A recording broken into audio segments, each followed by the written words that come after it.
Bible, in the Gospel, and in the Quran, this very Pharaoh lying down on the stage. People from all over the world, they have to go to see this Pharaoh.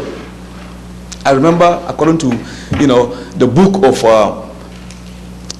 Loretz, the royal mummified bodies. In that book, he said that year alone, the year of this finding in 1898, the Egyptian government scored a huge amount of foreign money because people all over the world are coming to see this Pharaoh. They couldn't believe that this Pharaoh that they read about is here at last. So it is a sign for the whole of mankind to see, to behold the Pharaoh. And in the Quran, chapter 10, verse 92, God Almighty said about this Pharaoh, فَالْيَوْمَ نُنَجِّيكَ بِبَطَنِكَ لِتَكُونَ لِمَنْ خَلْفَكَ آيَةً وَإِنَّ كَثِيرًا مِنَ النَّاسِ عَنْ آيَاتِنَا لَغَافِلُونَ.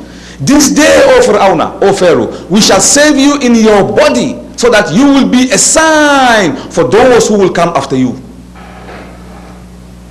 How could a human being 1424 years ago know that this body of Pharaoh will be a sign for mankind? The body was discovered in 1898. But here we have it in the Quran. The Quran stated that this body of Pharaoh will be retrieved eventually from the water, and it will be a sign for mankind. When Pharaoh was about to drown, that was when he began to believe in the God of Moses and Aaron. So God said, la, la, la, la. You see, your belief is not really, conviction. You are believing the Pharaoh. You believe in God now because you see you are going to be doomed. So God said in the Quran, فَالْيَوْمَ نُنَجِّيكَ بِبَطَنِكَ لِتَكُونَ لِمَنْ خَلْفَكَ آيَةً وَإِنَّ كَثِيرًا مِنَ النَّاسِ عَنْ آيَاتِنَا لَغَافِلُونَ. This day we shall save you, O Pharaoh, in your body, so that you will be a sign for those who will come after you. And it's a sign. People form a line to go and see this Pharaoh. There is not a single book on the face of the earth that have mentioned that the body of Pharaoh will be retrieved eventually, and it will be a sign. But today, we can see. And if you want further readings, you could read the mummified bodies of the royal bodies of the royal mummified bodies by Professor Loret. It gives in details about this Pharaoh. Now, sometimes I was talking to some of the scientists in University of Washington about the skin sensory just last month. I was there. We were discussing about the new findings, and they mentioned, among other things, we touched on the skin, the dermatologists, those who specialize on the skin, and we was talking about that. And I said, according to what we read today, we understand that each and every human being have more than 4 million receptors in his body.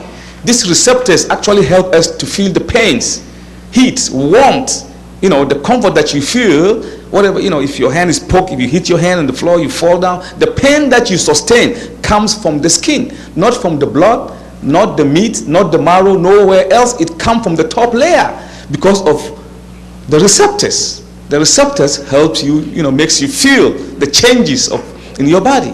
So to give you example, if you have a banana, let's suppose that this banana have feelings, have conscious. If you begin to peel the skin of the banana, it's going to be very, very painful. If the banana have feelings, let's suppose, if you begin to peel, it's going to be very painful. But if you successfully peel all the skin of the banana, no more pains. Same thing applies to us. If I get a knife and cut my hand and take my meat, try to get the top layer skin off, take it off, it's very, very painful.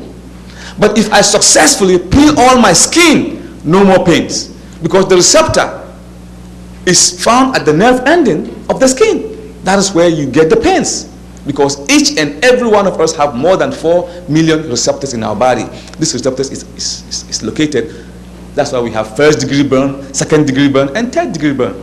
So if somebody is burned, it's even better for him to burn completely, the skin to just go.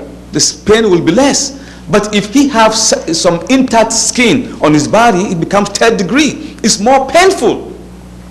So the skin is the cause of the sensation that we feel.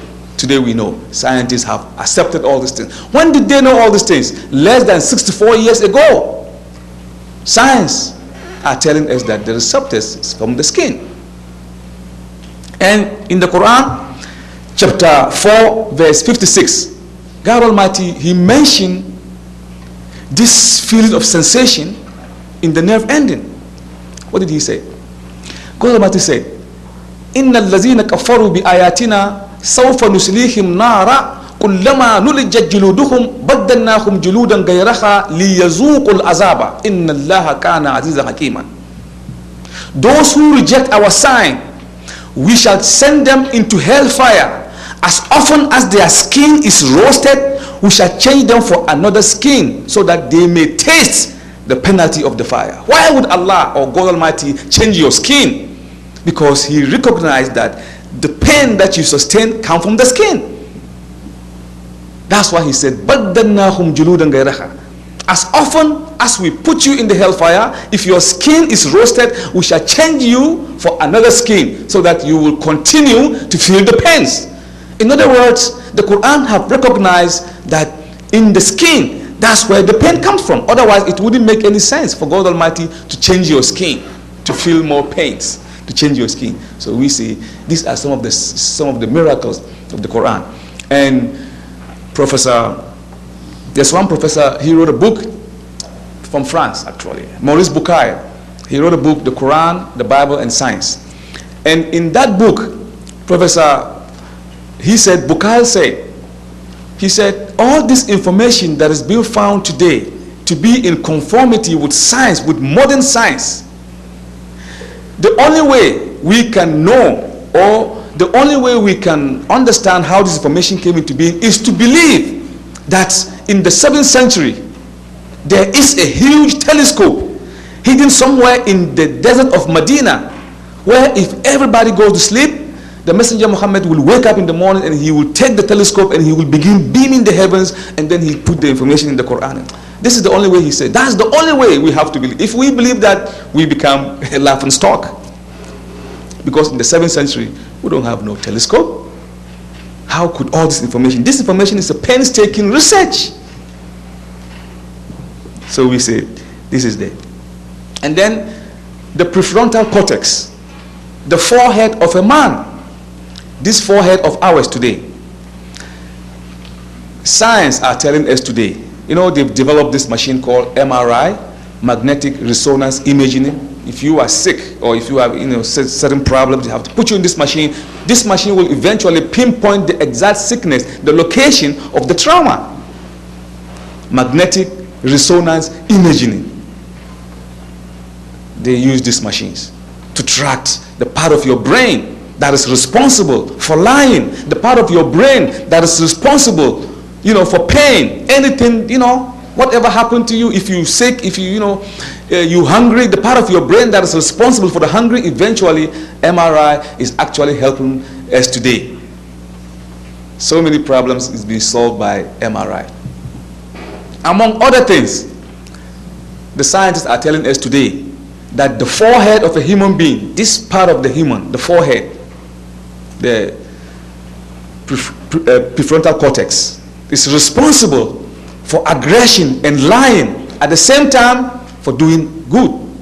This part of the brain, each and every part of the brain have certain function that it does, but this particular forehead is responsible for lying and doing acts of wickedness, at the same time acts of goodness. When did science know all these things? Science know these things less than 100 years ago, but the Quran have mentioned this 1423 years ago in the Quran chapter 96. God Almighty is speaking to one of the evil plotters of the Messenger Muhammad. Any prophet that comes, he must face the vested interests of the time, the people. So there's one particular person that gives the Messenger Muhammad endless trouble. His name is Abu Jahil, the father of the ignorant. That is his name. So ignorant that he's been given the name Abu Jahil. And this man actually goes to the messenger and give him endless trouble and causing pains to him, and on and on and on and on. And so God Almighty sent this message. Tell